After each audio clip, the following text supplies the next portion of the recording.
Hello, my name is Dom Pangilinan. I'll be playing as Edgar sa taping ng Magpakailanman Amo Ko Mahal Ko. Ano po sa tingin mo ang ideal age difference para maging successful ang relasyon ng dalawang taong nagmamahalan?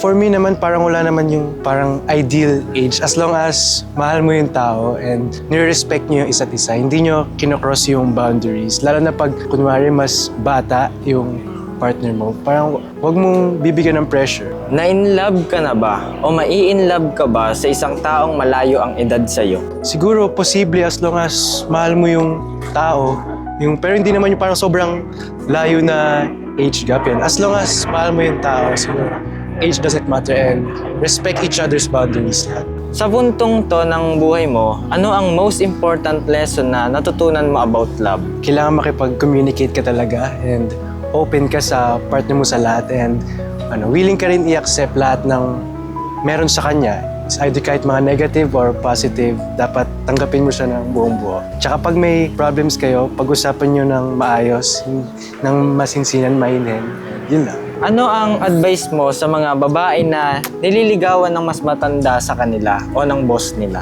Alamin mo pa rin yung boundaries mo and dapat yung partner na mas older is i-respect yung boundaries and huwag i-pressure yung partner na mas bata po. Mga kapuso, ini-invite ko nga pala kayo panoorin ang Magpakailanman episode Amo Ko Mahal Ko sa March 14, 8:15 p.m. after Pepito Manaloto.